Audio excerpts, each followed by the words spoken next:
ati wala taqrabu malal yatimi illa billati i asad khamaga tinto na alati men ken nabure nga gigire nabure soronta go soron pay ke alati mu naburu nyiga na gifay serebere men ngana somay ay sangana to ko non nabure nga khey maganta nabure sa genti adremme ke qilla na gongore ani soron la kunya korosi sonin ken ko sene angete ko na khey takanti angeri ken ko bana an ko angeri balaw nya girindi e adi kankarao adi sumpun kutu alla ti khey nan takandi safona alla diga menya walla no go yonki lungu bata kan nan kereke serandi karanta alla andi kara alla gere ko fosu sanki killanti ke fini meyo alla te hada marin dunanga na kara ko taban kibarin cuana nyeme giri kalle baranga khatirindindi mahamur sunnani kenyai khatirindindi fulane karade khoro sere tambonte saraga firindini hana sefe kenkama a fulane do fulane tambongwe hana fera nya hana tamballe monkiri sasa anya tambone ba yobo seda non kite khalsini beni gana kefime khari ku tambonu tugabaka khaninga agere kuben to khari ku tambonu tugabaka khaninga khaga loboni nya khen kono haga kafani nya khen kono ti har duwan khalsini be sorongi kappa medi garini nanti ori duwa furemba tenga hana furelle mongala halampai hana yaqungala halampai hana to alhala be gana a ido ke khalsiri di duwa de o woto di duwa fulane kallenye hoge da hala nu ku fay mogobe onan kawakina hana le mununga hala nin turodite ka ai kenga nyana lada le magu do kabila le magu nyai e jabra nin charampai e kamara nin charampai e sago nin charampai e dukure nin charampai e jawara ni kondi keko ma anzalallahu biya min sultan kondi keko farendi sahaba ni me ku ikiyenga ke duwan khalsintei ke duwan khorente kembre kundi tele duwati khalisi anti tele duwati fofoya iduwa nga Allah subhanahu wa ta'ala giri ko mogo bina sunon laga na duwa furendanga wajibi ngi kam makebe na Kenya ko giri debero de mena ga fobure fe o debere fo lada yugono fobure fa kabante fe o gana daga sigi me kabante fe keme fay ko mo fili fay kenna nya fa butu nga kan no nga kendi doro ko kampon ko fume fa bu goro kunna kun khalsini wutu keta migi to butu furelle munga harinte to khalsini ngatelle mogobe qabillahi sere suga do angeri gode yiga angtele sigalla jango bagandi angeri wutu naro sere kitenga angeri kineti mana be Allah antrini nangi kinne yala daga adan qawaya ba yalla anke nan qawa nyana ba be suga do angero tike ba ngtele bogute Allah de keko melika nunda khadi sigini qifuhum hani sigini innahum mas'uluna hani tinde eger golle sunya amis qala zarra magadangi man ya'malu misqala dharratin khayran yara Allah dikenko qur'ani no kazalika goli burenka angana zaral la nyara goli buren de beri Allah nantin do mungu do ireya ke sallo gore de ke sumu gore jawani bu be sahaba ninge du korose o ko du korose ni adinul muamala adinul muamala adinul muamala adinun nasiha dinani tongonde nyaado no don kullu ona kende beri odi me wara burde o dangi me burde serempa e bonondi ni qabila no nga qabila juna ta ko ina fay qabila il ko na mbane gana gile mina mbane gana sefe e akenke ari gide ke toro de faabe ke toro de faabe ke mi kun toro ku nyani toro gide mi toro ku nyani toro saare mi toro ku nyani toro baye mi toro ku nyani toro yalla Allah to na me tonyo aba Allah to na me hakke monondi aba kammo gide ga sigalla jogero mokoko Allah gara ligir surnyo Allah subhanahu wa ta'ala wa awful kayla wal mizana hagana khencendi khare khencendi fonten intimandi angana ro ko soga no ngalenki fatam biniranti tubaburatu de fatam binira nasara do yahudi e tolongon tenyan ke no koyde fatam binnu nyani mudunga kutini ega lesene ega mursuni balansi nga kite naro ega balance regle ne mogobe ga gembi mega fobake wailun lil mutaffifin wailun lil mutaffifin wailun lil mutaffifin Allah dikenko tatfiful kayl angana kengor no quswa khencheni fo nyaga na qisini hanatu nanti duna gillenta ku manche nyande jogun taka nyenyen kamade limina mbuchunu angeni wori ganna masani khenchene igalle burunin khenchene ega nyegen khenchene ega marun khenchene ega sukaran khenchene kitunga do balasen kannenga gatir itirimbana ega tirlono ega fobake kama yomal qiyamah hada mari mena daga sigi fure yugo wankid jamane yugo yi onti to ko no de passage qissam bugun tenyani asoron torongoy yugo ke wi muma adinya ga khenchen diniya manga saninya ni maka agi kara kitu kusufinaya kitu nampina nan kurumi wan khinda no leseme idi soron khidi di koyiya ado wate mikara ado fofo mikara idi dogotoro nyakhiri na la fay iti sukara fetike fofo fetike ayime agi daga buli falla de kuyin chogondire mundi ya kunga nanti ige khenchendi sere suda dunay na su muru na su khenchendi fonti mandi na kine kempale kega mogobe Allah ni kentu adi kemi eni kemba kamini sagampa ka kiliya suge ranken kamma anda su haqqe monondi anda su khenchende fombonondi eni kemba kamini idaga tuwano nyatindi tuwano ntina saraka mbaganda gebe ari na buren to inan chere khindi ado jula gorobe ni ga gobene na kumuru ina haku yugo ni saga katukunga ibe ganati yampanyeme hadi ke balawuro ke musiba wori har mari men na kusumunguro kalle mbatenga har mana mungu nanti kalle ngi dambatenga Allah kanti dangini foya la nukallifu nafsan illa wusa allati imi khotero kamar dina kenenga wa iza qultum fa'dilu khana tongun ko sumpalle mondo mena khana tongun ko wagando mena alle mondo mena ngana tongun ko maga gari ko gajalle mo filina gaja kanin no ngalenki ya ga faye nyani iga kanna serebe ya gari warake gari to kundu ami kinya ki anti walla anti ko ngini kundu ini mo ga kono fulane tongun tamma fulane tongun ngamma kengi tongun ga serebe maga butin namure gari warake ya anti dangini sere sugadu ko ta manki fimbi kai tongun ti ko ngini garenga kebe maga keta ngana wora gana solo gana dompi afete mbogume passe sere su kora garen kono danga e kanenti kanna la ri kanna kenga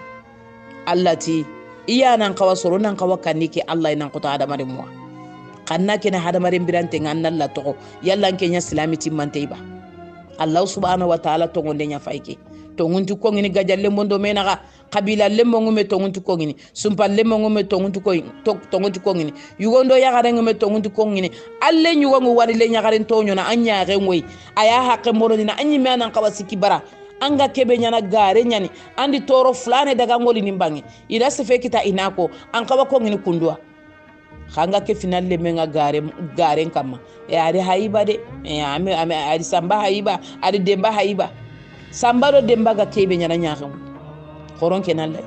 alle nyaakare ngi kina tonyono ay kalluni tonyono anyaare mo khado gare ngana daga katanga na kufa kama e ma togorani ko bay togorani ko an ka wotu nan ta gala halabi ke sun qasu gore ga sumin ke salo gore farlan chalendo nafla yoma al qiyam ga tere deni tu kufindam way Allah ga no kisi Allah ga no tanga wa anna hadha sirati mustaqiman fattabi'u ngir kebe ko kenyan tonga kasuke da batenga wala tattabi'u subula fatafarraqa bikum an sabili hagana kilimi sombotu iblisa kille shaytane kille yonkilin kille ni kanada haga tele deni de zalikum wasakum bi la'allakum tattaqun alla fagira hatongo ku wasibe la alla ma yana Allah kanana hana yampi magori sira nya nonga odi ke wutunare ya hadamare munnatu nanti Allah subhanahu wa ta'ala adi wosu nyankandi qur'ani no Allah faren kadi wosu adi soronton sado kallengari Allah fare sallallahu alaihi wasallam o tagi sage baka hajjatul wadai ageri adi Zaid ibn Usamata adi wara kurenkani adi kurge ko fumeya Zaid ibn Usamata adi wara kurenkani nan daga Palestine jamanenga muhajirina nungoy ansaru nungoy jamake nogonga Abubakar Siddiq Umar ni asuwono ka soron kidari sofom mugu soronga nanti a kelemina mbucine saghiru sinni Allah fare na kenyanya kurenkana kenga sahaba gorongono Allah farenti in yata'anu fi imarati faqad ta'anu fi imarati abihi iganati foko nanti kedi ke war lemina mbucia wara kane emi foko lemina keda foko lemina ke fabada in kana la khaliqan lil imara wallahi ado kanan ka ko kenan qawadi wa in kana liman ahabbu an-nas ilayya ana linginda onyon kintemere Allah fare sere suge nyamere no gada sokon wallahi ado Usama bin Zaid ado gonude wa inna ibnuhu haza laman ahabbu nasu ilayya atare meke alingina nan koto serenchuya ba'dahu afalle rawahu bukhari wa muslim kay wani laydun kamangali laydun timmandide hore nyani yere wuru nyani silami nyana ngemenya silami annanya hora ngemenya hora annanya silamiya ka silama gondo hora go nyantele do mede saro silama gumbula jahiliya arabe ni nye hora gunyi maga silama gulari hora guke adi jiku yogonu utuna nya silama gundara poni kunyai hora gungoy tonko ngoy laydu timme ngoy gachitange ngoy sumpu sollo ngoy kari ngoy kuye ngoy silama gulli na likutu na kuko fa Allah kuko ku silama gunga na fankaro silama gunga Allah gano surondi Allah gano legorun churondi Allah fare sallallahu alaihi wasallam agar ke kure ko fume wakati ba falliani khaje ke diraga gol nyangana bege nyama abi wahaybata uron no nga Allah fare ndu wundu ati ya aba wahayba muhaybata ati giri inni qad umirtu ana astaghfira li ahli albaqiya ati Allah ri nyameri yenkini nan daga duwa seydum purube ne ga baqiya qabranga nan daga duyi kama nan daga khafirge sidanga fantala qmai atanna ridimba tondaga abi muwahibata ayan laga min ati Allah faren daga idaga sigi furen kama ati salamu alaikum ya ahlal maqabiri ya qabra dun ko nganda hakunyi hanatu nanti hayan chamandi o yani fallan ko ngorni o gani kundunya yi interin kandan qabra dun ko nan chalamu isa mandi ko khay falle sere suntu toko li kulli insani ajal sere sugaru wakati yanga kota yanga agana timme kota so antellia fofo lantiken kabana anga katike ganaru kota so anda gana Allah fare sallallahu alaihi wasallam ati fitna li aqbalat li fitanu ka qita'i al-layli al-muzlimi yatba'u akhiruha awwaluha wal akhiratu sharrun min al-ula ati fitna de annatu aba wahba fitna ngorni ro moto nun no nga jamane no nga dunale gere ngade ati fitna ke ga me bata fitna ke no go wuro bitam binne nya ga dangene mo gobe ati fitna ke legero antini ke nyambonon ta jonga dunga fay kano sahaba ni fitna ni no nga o xalle nyang ko to sahaba ni xallinga Allahu akbar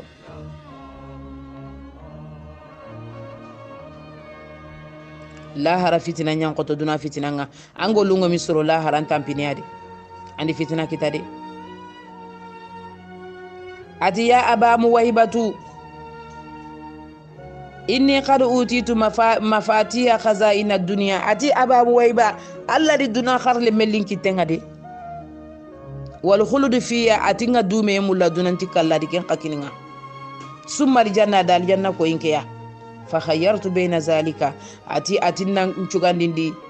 kebe gallinginda wa bayna liqa'i rabbi adinga tele eke Allah bange nakallendo bre nga bre du man tanyamula do kalle wal janna do al janna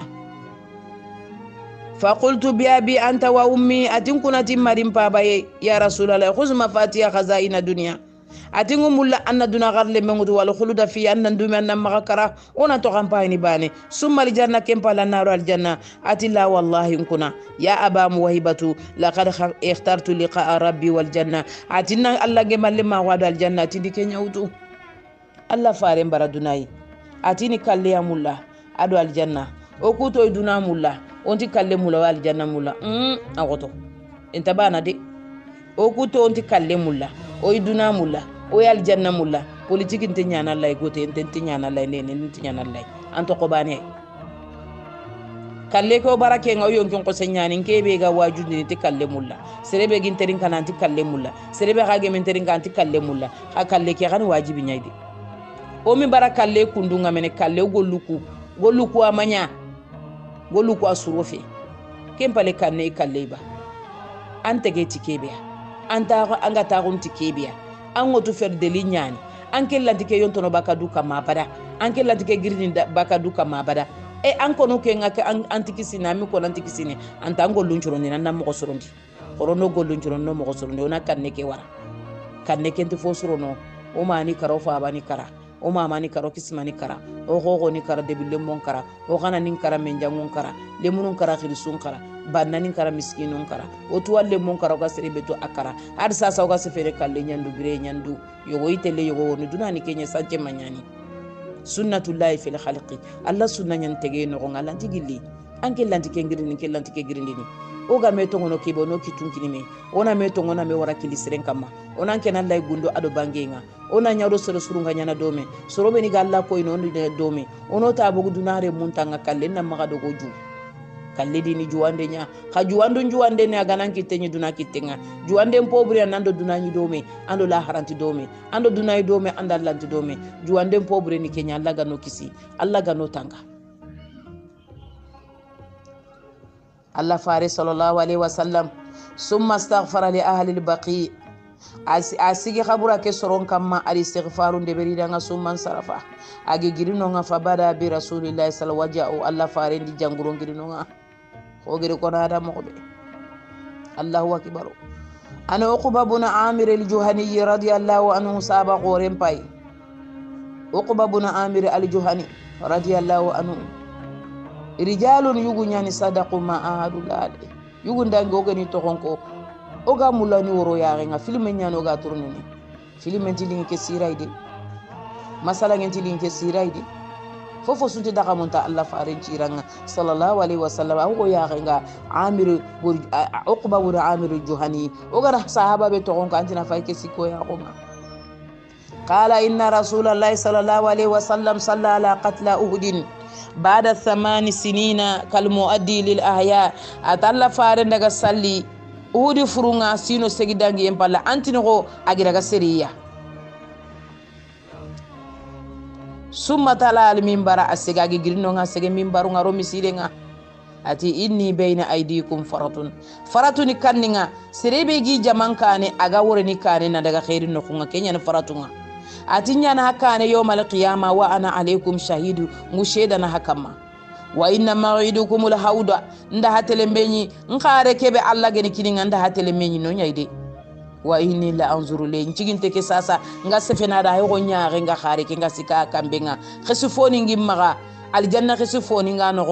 nga hafaina haga tengeninga wa ana fi maqami hadan tiginte ke kundo ngano kube miside ke no nyaare nyani Allah subhanahu wa ta'ala abe geri ka kharebe kininga ngi moto no minindine wa inni lastu akhsha alaykum an tushriku billahi fil maqako fienjo tentinga kanentinga walakin akhsha alaykum ad-dunya anta nafasuha nga kanada dunaide haga mesoso no kati duna yugondo yagalo fa baranga besuti na burenya lenki na bure ange me kenya ko yogoni butentu murene yogoni murundi na kiyendo wulo na bure kenga kitene kille suka ma palanda solution ngi maka khangana tina la murina konto angana tina kenalla na ina konto angana tina suro ina konto ina butangure ina nyaga jallema tuwana yugoti ati shaqawatul ashqiya kenni kanninga garama jiga hube gan koto garama jiga gunchu ya kwanga bolen kama soronga na tannan kenan la anga gajanga anga butu aganya na toranga serebe gedan tongo angi butu kenga geti taqilla kenan la Allah subhanahu wa ta'ala di annabi nyi me gangwata ya ayyuhan nabiyyu taqilla ati kenan la ya ayyuhan nasu taqilla ati adama de mo kenan la ya ayyuhal ladzina amanu hakana Allah itaqullaha qatuqati Allah dikeko adi mu'minin gangu adi soron gangu adi khefaren kirti to nga Muhammad sallallahu alaihi wasallam yali Muhammad menyi kan Allah ya ba nyi kan Allah ke khada man tifaka to ngonde kanke nga bonen no nga soron nga nan tongo kenya garanya musibanga kenya garanya na brimandanga kenya garanya na dundara hunna giri kawadun ta hunna giri migete wajunda khetunda ike sukono Allah gallen ko ngana soron setan jeren tangalla fo yetunda fallede serebe gana famu nanta Allah kallen nyani anga kebe ko nanyi mejikungwe kebe ga sefena yambo non tay tubi ko me nyaninga khorosun tubi katallay Allah mitimenya ko meda seresu na khesi nganga seresu ga dando gol bude deberi ando soron nyantago ancuro yogo da mboro kati yogo ando seresu gitago yomal qiyama anada andangina bandi ganti kitino galla nya garo ta galle monna nyampo maka kiyende wuro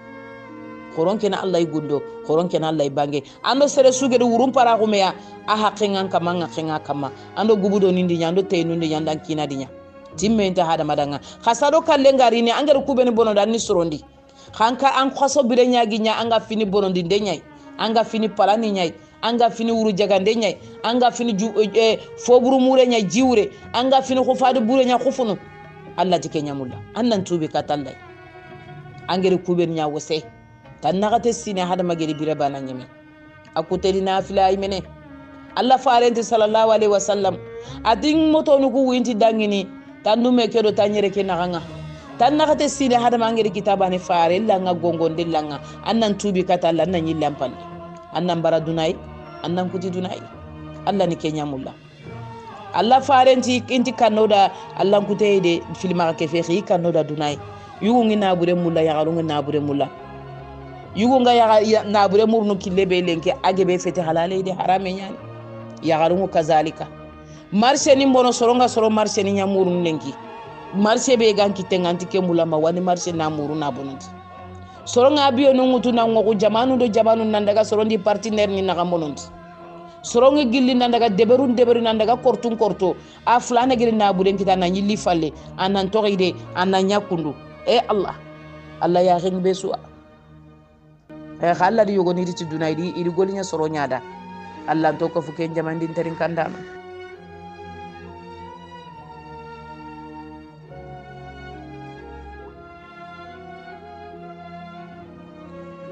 Allah fare sallallahu alaihi wasallam ati kanoda dunona magame sosodi me soso dunay eta so goru sigindu nyandu lengi famba na gune kenyai nyinyi gebe gobe famba na gune kenyai ange nyinyon ko bonangi tagana sorongan kabila ngai mulla na wujune kita dulle ngi yogoni hammi ngi yogoniya mama no ngata ko no mulla nan kere nan daga tunga nan daga khalisi muri pasinti maga daga mogonti maga yalla andi kani ku tammi be ga magani fillo kunya fi sabilillah anna kenya pasi daga ni karandi khana ke du fonya na dudanga yegera fonya dudanga gara fonya sere suda ke tamatu nan tabara jengandanga na fama na kunya ka kortege ngado mobile gobo soronna worna tikani nya tamu soronna worna tanya tampile fulane ta sinya faike angana fulane wori ayani ka go ke kundai ado go dakaru ado go bomoko ado go lejine keni manchuronanga yabna adama keme garle me garanyan kitenga wino ko bane kiani ko bo bane kiani an katirono kenya no ko be ke ga sufi anga fakka ayi antele so saka kebe ga Allah ta ga sufaka agaranya ini palasi nyanga na so kara ne itoko agaranya de palasi nyalla ante fakka agaranya tura palasi nyalla ante fakka an kabura kanga saka ini palasi be aso barake an qur'an kabura ke la ilaha illallah sayyidina muhammad rasulullah sallallahu alaihi wasallam banna gore bi kara kuwaiti jamanen kama aga sege mare be nan degi kanga su kompen no ngawi kompenga kange nyana saka nyimme jamanyani khayira khaburan bagani suno nyani dore nandagaro dore urina dore boyna dore khufo yabna adama kenna bura angeme kello Allah killenga ni mane nyana sahaba goro ni mesoso na nabure mutu Allah farenga tele kurenga kotabe lenki ani lenka dumbuna Umar tilenka Abubakar Siddiq adin chama fofo imalenki agere Allah fare di trinati ya Umaru Holanda nabure njimeratin do takandelinde takanden tokono adaga banking konko ad banken takanden do Allah o ku khale hari kebe ga ko furno ko kenta kanete bana baka naro Allah fara miri bankiya Allahu akbar adi ibn abi quhafata Abubakar Siddiq hadhihi al-umma صادق المصدوق ثاني اثنين إذ هما في الغار الله فار ministry premier ministre adi trinde adi ya Abubakar Siddiq ani maneto kampalle Qur'an na buren chumeri atinda suri ya Rasulullah inda Allah di faren to kampalle ku ani yugo ngari jalum sadaqu ma adulal ku dalla to ngondi yagire laydu be wutu di timmandi ku yugudi yonki lallai idina buren la Allah khalla di garama jugu yugo ne kabangandi duna no nga kun kayta ko na Abubakar Siddiq ka na Umar ka na Usman ka idi ali wutu ka munga di kunyan kada hari munafaka ko ragan koro ke duna hari bala wora gan koro ke duna hari musiba wora gan koro ke duna hari garama jiga wora gan koro ke duna Allah fare sahabatul kirami ade khamerin sahaba ninka kharin sahaba nindoro hana tun nanti dina ke ya genda tani ku sahaba ni ide nge Muhammadu ngere khare suwo ngere gide suwo ngere tanchake suwo ndu ku sahaba ni yani ngere kure su kurandu ku sahaba ni yani ku sahaba ni anke finga na ke dina raga na sigindi tontenga fere nyanjori sumpuni nyankuti iberi sara no ngai beri de munga do ke dina batenga arrafida soro beni gi bara dinanga igi bara tonga kun kana ta ko ina sahabaninka Ali ibn Zaidi munafiqin ngede khirita hadunge kega nyana Abubakar Siddiq do Umar te keta hamatu nante Abubakar Siddiq do Umar ni nke kisma ministri ni nyai mannen ci ko ganti dungene iganya igata ko no khalifa ko mpa o fa bado kisma kane Allahu akbar fosirenti fosara na fosire Zaid ibn Ali ibn Husaini ibn Ali ibn Abi Talib adikiya nyana ko munafiq ni jabi on torono ken sada dunga sasa ugana to na lukunga o baka darsu ken no na la farin pati ke kenyandi winga do awo kane Allah ga no gomdi sahaba Allah fari sallallahu alaihi wasallam atingi kanada hada dunaide waagiri ndi meegiri zuzu maninga odi meegiri avokaninga na bureke bani an odi duna kono ange makininga ange mabagandi ato ken kallenya ya garundo yugungi zuzu maninga ati kanoda duna de ogana maga meso sokati duna odi meso sokati duna de duna fawo ya gon kane duna no hamminga rawahul bukhari wa muslim serenta ga halale korosini serenta ga harame korosini nakida tan ko fumi anarinji ban no gonga kembira nagiri anata ngutubini katallai andi wanda hakumbonondi horonke nan layde gundo ado bangenga Allah fare sallallahu alaihi wasallam watengi goto maga adi muru ya garum maga aga telewi Aisha kompenga aga to kono kallenga nyinno anyi telle aga waten ngonga anyi sariya ke sigindini adi yugu beni ga gubene sahan ngonga ina terin kasiringa di kene Allah farenga watenga waten koto haranti meseda agara ya garebe maga ina anate aina ana gada nimminne kummene hinata ni fulane no kwa ani Safiya no kwa ani Juwairiya no kwa ani Salama no kwa ani Maimuna no kwa ani Aisha no kwa ani Hafsa no kwa aga trindi ndini ina maga daga ro ya gari go gaccenga wori tani kuta lantaka gilli tani koto agana gilli agana tele ya gari be bange fa butugu nelle munyali na wuto aga tankili ni tele koni ke ugani gaccentanga aritanga birante aritanga kalle aritanga sahano aritanga janguronga anke nyonkin hante ngamaka andi sagan kutu ya gare yugo andi ya gare yugo wara andi ya gare yugo kiyen ko jadi kini yugo andi uron ko jadi kini yugo muhammadu sunna nyana anke ngaba ati haudu ke sere suge mi ke sunna mini anti mini baka haudu andi yogo so inda andi yogo winda andi romo posomea andi nationality kini yugo andi yogo kuma andi yogo karande andi yogo kuma ambara yogo di maya misa ko khalizu qani laydu nyana ngeri wuta Allah danga yakon ko ta salamini cede horon kenan layde gundo ado bange Allah dino korosiya kullukum ra'in wa kullukum mas'ulun an ra'i khajengi kota kama oma Aisha radiyallahu anha ate khajengi kota Allah faren kama kota igo nan koto ate kemre sahaba nin joti e hammi ati manati danga ahriqu alayya min sab'a qirabin lam tuhlalu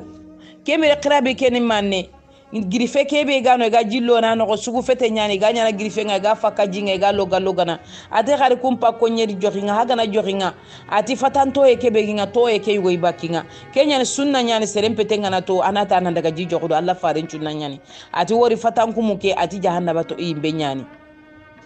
fatankumu ke misali no go jahannaba to e nyani ati serenga na to e khadi jingu to hana joga kama hana jinjo kama ma fete ngamulo ay meganta mpete mulo atina ina jike ina tani nyeri johi kama oma Aisha ti kembre ona Hafsa kompenyai odi taxunu yokke noxonga kembre yokke ñani maxe ga sekke a xolla a yittima ñani ga sekke wankini xolla xoore ñani maxe ga wankina noxonga a toodi taxunu ke ña noxo me xidabu ke noxonga odi jike wuto ga joka kama nkero faabu tugu nellemu ma fetenga mulono Allahu akbar fadaynaka bi abina wa ummahatina ya Rasulallah odo sara no musu ya Rasulallah odo imeni musu ya Rasulallah odo yonkini musu ya Rasulallah odo remu musu ya Rasulallah odo fofo su musu ya Rasulallah o gankati ke tora bakanka ma ko tawna be gankam kolante ide alhamdulillah dallati ga anto oranye mantu mangal janna no o gaifa le tora ngo kamaduna nka mangana hinno ita ko ni yemba na nurun dal janna yi nyangol le fi anna hinno tike yugo ko ni nga sere suga ke sira terin kana kama nya ganjinga baka ke yugo koni nga kama sondo mara ya ganjingen bugu yugo ndo ya garen kama ngumuru na maka ke khasogoriya nga se fene no kube seren to Allah anke ngono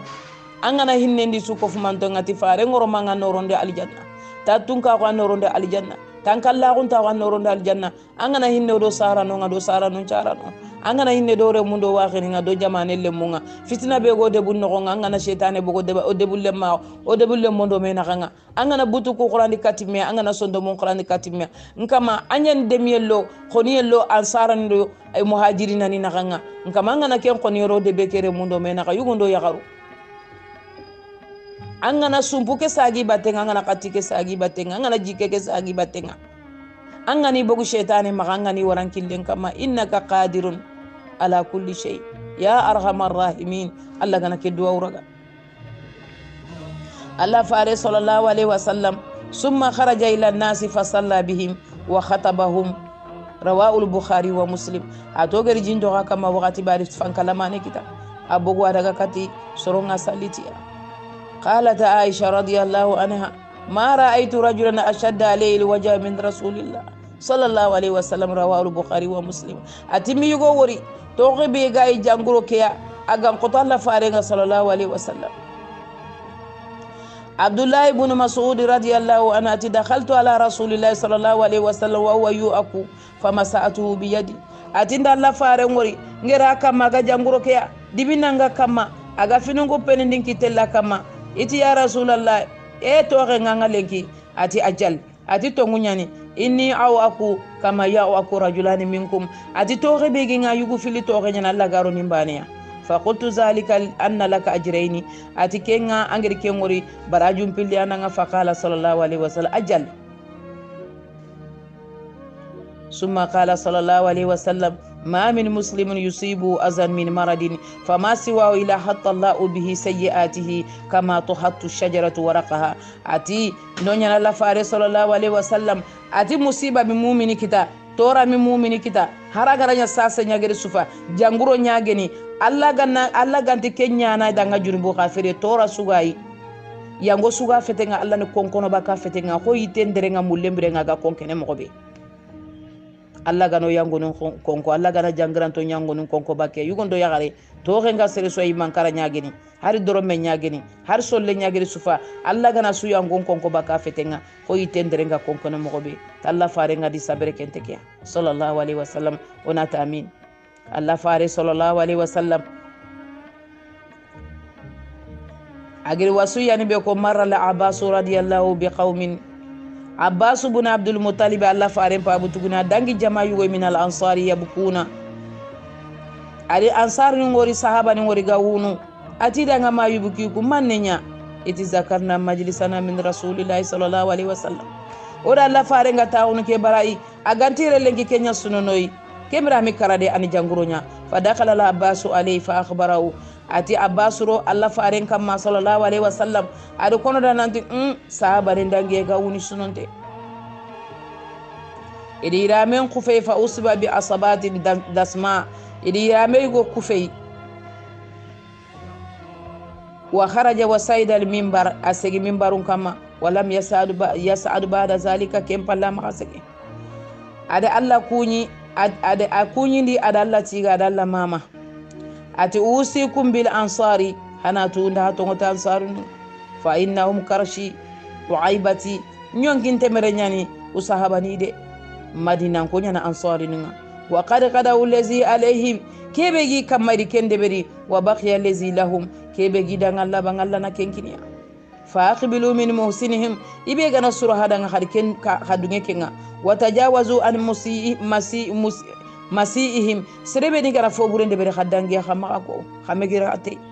rawahu al-bukhari wa muslim dunani kenyai ati sahaba ni ndanga khana ansari nun korosi madina ko idi jikete finge mahamudu da idi siga udun ke mahamudu da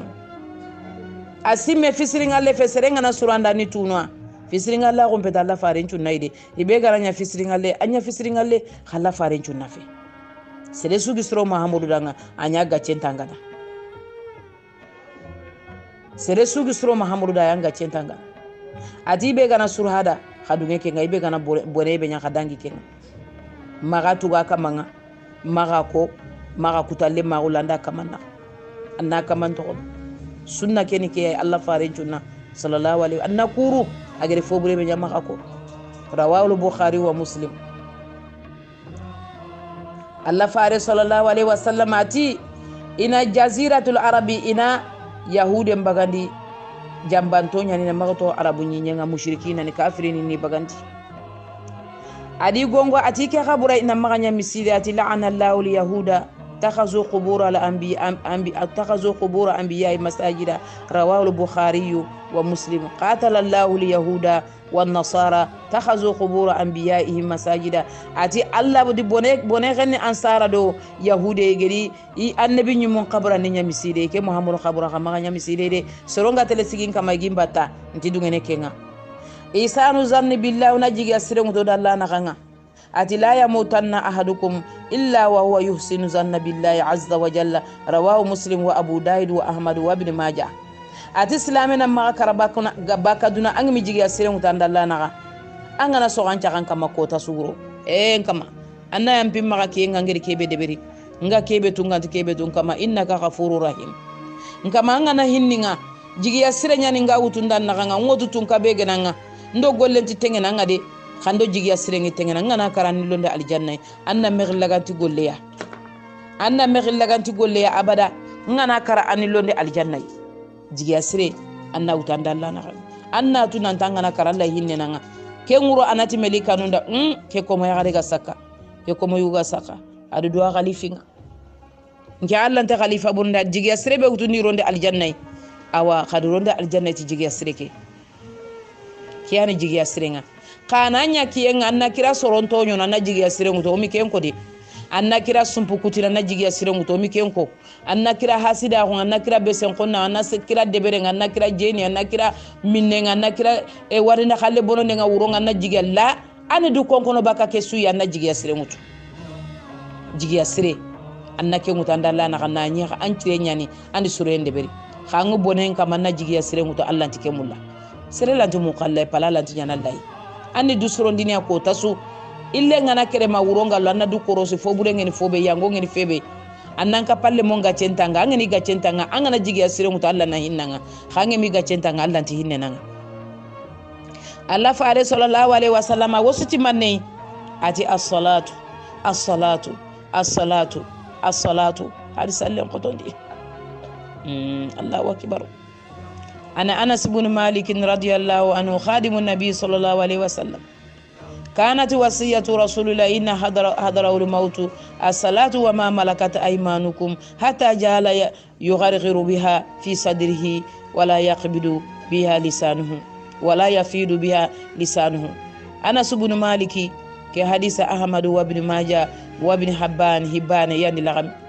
نانت الله فارس صلى الله عليه وسلم سلم قطن دي ما يونكي ngabaka gijimmenga adu salle nyanimi nenen tukudeni as-salatu koromeli sallenga inna salata tanha anil fahsha'i wal munkari salle nyano baka fiburenga ibe sallenga mambo fiburenga ancha luko raganto fe ani contrôler sasa fofo mitoko lam yabqa min mubashirati nubuwa illa ru'ya as-sadiqa qala abbas radiyallahu anhu كشف رسول الله صلى الله عليه وسلم وهو معصوب في مرضه الذي مات فيه فقال اللهم هل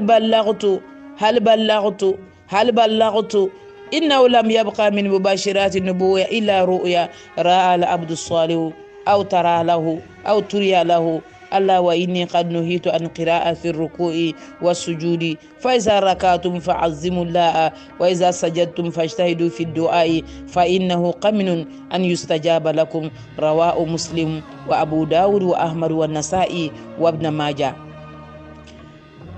عبد الله بن عباس رضي الله عنهما الله فارم بابتو نرمي أتى الله فارس صلى الله عليه وسلم أتى جنبرو كيبيا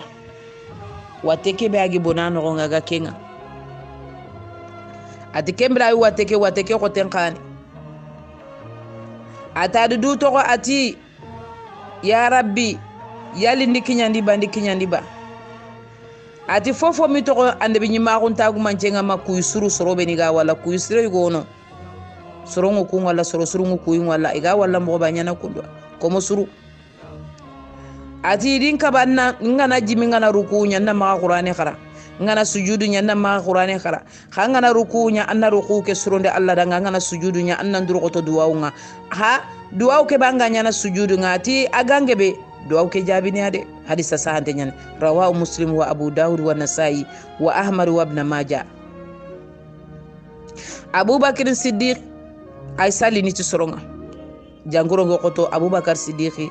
azna bilalu gedi sallen khiri allah fare sallallahu alaihi wasallam ati muru ababakar falyusalli ati khada ababakar nyamere an chaliti soronga awaka gedi tagu manchumba kandi mpalle abubakar nyanya khalifa e khazindiqini ado allah go no kunti ayi abubakar nta khawanyane aliya nyane aminyan jonga aminyan baba jo aminyan kisma jo aminyan koko jo khaya Allah midangi setan cereda sanku yede inna soronti faqila inna babakar rajulun asif abubakar butenne nyani de agana sigi soron kane awunwa iza qama maqamuka lam yastati an yusalli bin nasi aladi salndi soronga uma aisha ti to ke digame kono Allah farendanga ega kono adi fayi ati danga inna kunna sawaibu yusufu anna tu yaqru ben ger yusufa fitina haqa kefni kunya qarwai khaya gare digame tirge ni ke muhammadu magaire itam pa banan chaliti soronga nga berti nga ballunu itam pa banan chaliti soronga nga ballunu sorongo ballunu haraga na ke digame ko inna kunna sawaibu yusufa yagaru yusufa kapalle talalle mokwana yagaru benigeri yusufa sankundi hanimula ninke sankunda anti sankunu muru ababakar falyusalli binasi hada ababakar yamir anan chaliti soronga fa kharaja abubakar fa wajada nabiyya sallallahu alaihi wasallam fi nafsi khiffatan fa kharaja yuhadi bayna rajulaini ka'anni anzuru ila rijlai takhutani min alwajhi fa arada abubakar an yataakhara fa ama ilayhi nabiy sallallahu alaihi wasallam an makanaka summa ata utiya bihi ata jalasa ila janbihi qila lil a'mashi radiyallahu anhu fa kana nabiy sallallahu alaihi wasallam يصلي وأبو بكر يصلي بصلاة والناس يصلون بصلاة أبي بكر فقال برأسي نعم رواه البخاري ومسلم كحديث الله فارس صلى الله عليه وسلم جانغرون يتامرو في اللغة أتي بلالو خرندين بالله خدا أبو بكر نعمران تشالي تسرونga أبو بكر بوتني نيانتي سيكي أتهانا كدغامي ور أبو بكر ينشالي تسرونga وما عائشة مبابا بوتني نياني مبابا أتي har ke diga men teregene kada abubakar nyameri annan challitu soronga abubakar sigi jaman kana ga sallini allah fare sallallahu alaihi wasallam ili utudo mena ganga kitibanen yubanen kunkenga kitibanen yubanen kitenga kembre tanin khili tanin lanti siki agana tere tani ke khilinda batenga matano batengi bugu nyenga ati siki ifaini mida garna taga abubakar karanga ati abubakar danga sallitu soronga ayta huna abubakar karanga lanti siki ata hunteke abubakar sakat salin soronga kenya nyagali Allah fare maga fubute nyankati kenga rawahul bukhari wa muslim Allahu akbar hari kalle mi ke yugo bugu misidi ndegenga kalle nga ten koto ay tele miside Allah gana ke yugo tugodan Allah ga nabi nyume tugana te khairiya baki moto nunga Allah gana ke yugo tugoda khairiya ari fonyo ngoda ngadi atoko nan chura